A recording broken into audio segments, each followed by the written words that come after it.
Write an application to the principal of your college requesting him to grant you leave for a week to attend your sister's marriage. एक application लिखो principal को, अपने college के principal को एक application लिखना है। क्या करने के लिए? उनसे ये रिक्वेस्ट करना है कि आपको जो अपने बहन की मैरिज को अटेंड करना है, तो आपको लीव चाहिए। ठीक है, चलिए, you have to write an application. Then इससे मैं अपनी लैंग्वेज बताऊंगी, क्योंकि इसकी लैंग्वेज जो है थोड़ी टफ होती है, तो मैं आपको अपने तरीके से बताऊंगी। ठीक है, look here now. Firstly I want to tell you, you have to write an application. जब आपको एक एप्लीकेशन प्रिंसिपल सर को लिखनी है, तो आप लेफ़्ट साइड में क्या करोगे? लेफ़्ट साइड में क्या लिखोगे? यहाँ पर firstly you will note here the principal. क्या लिखोगे? The principal. फिर उसके बाद नीचे आप अपने कॉलेज का नाम लिखोगे। चलिए, मैं Guru Nanak girls degree college लिख रही हूँ। क्या लिख रही हूँ? गुरु नानक गर्ल्स। आप जिस कॉलेज में पढ़ रहे हो उस कॉलेज का नाम लिख दीजिए, गुरु नानक गर्ल्स डिग्री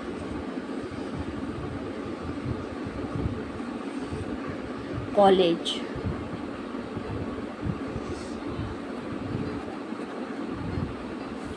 आप इसको शॉर्टकट में भी ले सकते हैं, Guru Nanak girls degree college को GNG करके भी लिख सकते हैं। ठीक है, उसके बाद कहाँ पर है ये? कानपुर में है ना। आप कानपुर में रहते हो तो आप कानपुर में लिखोगे। अगर आप इलाहाबाद में रहते हो तो इलाहाबाद लिखोगे। जिस भी सिटी में रहते हो आप उस सिटी का नाम लिखोगे। Understood? First you have to write here the principal, फिर कॉलेज का नाम लिखोगे। या आवाज़ कम करो। फिर कॉलेज का नाम लिखोगे, Guru Nanak girls degree college, फिर कानपुर UP लिखोगे।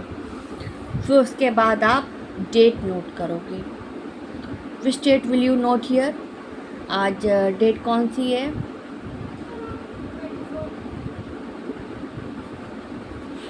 24 मई। फिर सन लिख दोगे 2000। कौन सा सन चल रहा है? 2025। हो गया। Now will note here date 24 May 2025। अब इसके बाद सब्जेक्ट लिखोगे। सब्जेक्ट मतलब विषय, कि किस विषय में आपको लिखना है। किस विषय में लिखना है? देखो, you will note here subject. आपको लीव लेनी है तो आप यहाँ देखिए क्या लिखा है, leave for a week to attend your system. यहाँ पर अपने बहन, तो आप बस इतना लिख दो, leave for a week to attend sister's marriage या माई सिस्टर्स मैरिज। यहाँ पर योर तो अपना हो गया, तो leave for a week to attend my sister's marriage. मतलब आपको लीव क्यों लेनी है, आपको उसके बारे में लिखना है, तो विषय लिखिए, leave for a week to attend sister's marriage. इस तरीके से और भी जैसे आएंगे तो आप इसमें से देख लीजिए। तो क्या लिखोगे? Leave for a week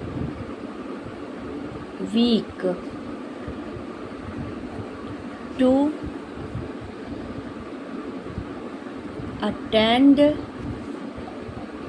sisters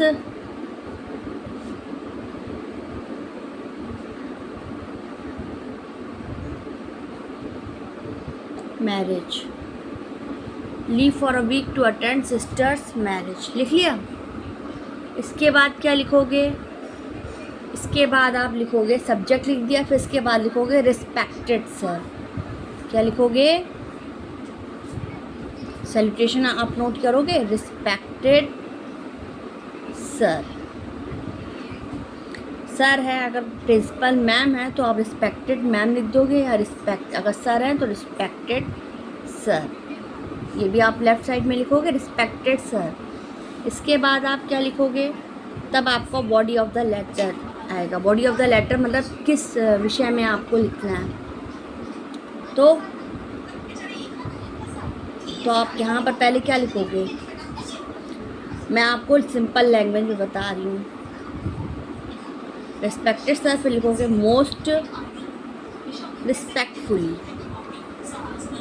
यहाँ आप इस तरीके से भी लिखो, रिस्पेक्टफुली आई वॉन्ट टू से, मैं लिख रही हूँ most respectfully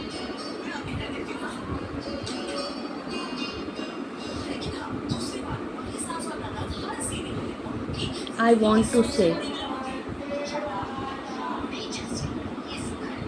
most respectfully I want to say, sir I can't attend classes। क्या लिखोगे?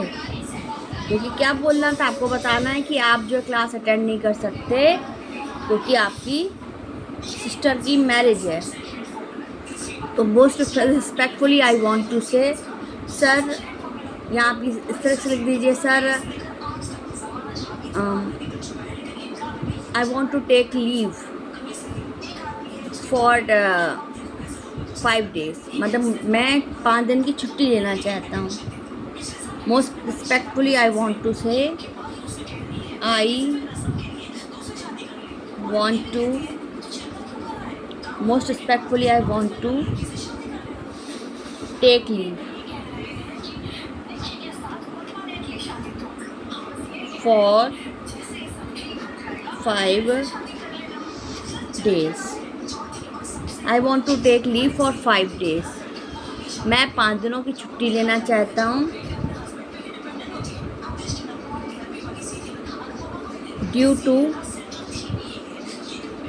सिस्टर्स मैरिज, मतलब बहन की शादी होने के कारण, ड्यू टू सिस्टर्स मैरिज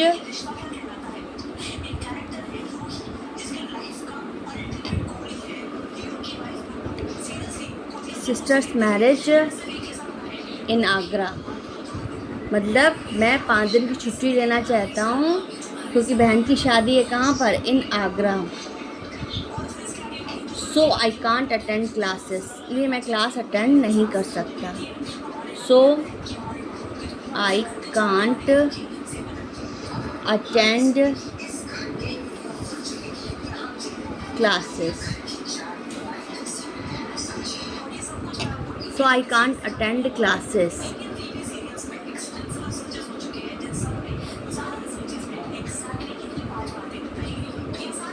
इसलिए मैं क्लासेस अटेंड नहीं कर सकता। फिर आगे क्या लिखोगे? आई होप, आप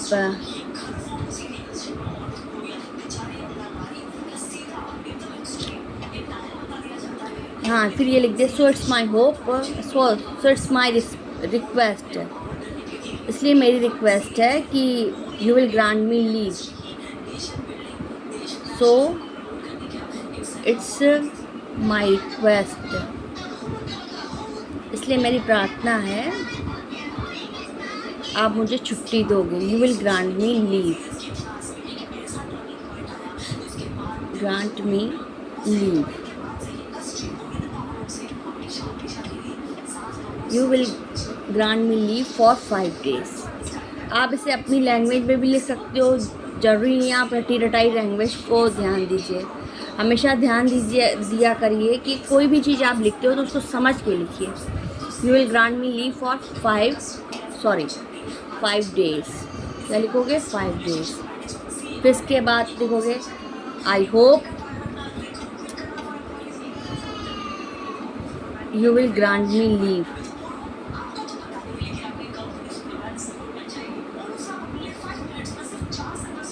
I hope you will grant me leave, I hope you will grant me leave। इसके बाद जो है आप क्या करोगे? I hope you will grant me leave, I would be highly obliged to you, क्या लिखोगे?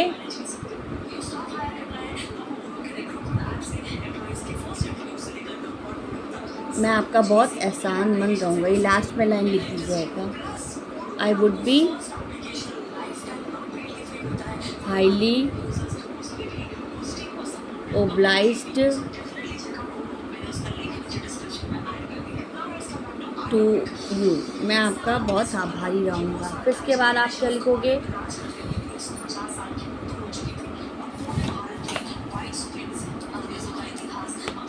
फिर नीचे आप ये लिख दो,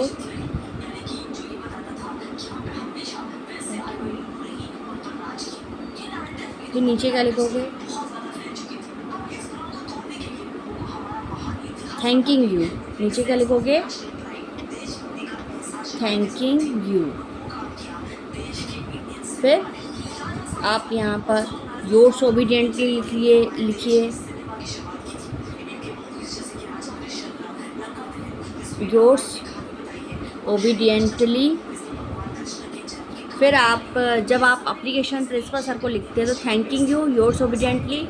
इसके बाद जो अपना फुल नेम ना लिख करके आप क्या लिखोगे, XYZ। क्या लिखोगे, आप अपना फुल नेम भी नहीं लिखोगे ना अपना रोल नंबर लिखोगे, क्या लिखोगे, XYZ। Thanking you, yours obediently, XYZ। ये कम्प्लीमेंट्री क्लोज है, ये बॉडी ऑफ द लेटर है, और ये आपका क्या है, सैल्यूटेशन है, सब्जेक्ट है, डेट है। उससे पहले जिसको आप लिख रहे हो सर का, प्रिंसिपल सर को लिख रहे हो तो आप रिसीवर्स एड्रेस, रिसीवर्स एड्रेस क्या मतलब, प्रिंसिपल सर का को लिख रहे हो तो बस प्रिंसिपल, कॉलेज का नाम, जिस सिटी में रह रहे हो। अगर आप किसी और सिटी में हो, लखनऊ में हो, दिल्ली में हो और इलाहाबाद में हो, इंदौर में हो, जिस शहर में उसका नाम लिखो, लेकिन आप कानपुर हो यूपी, समझे।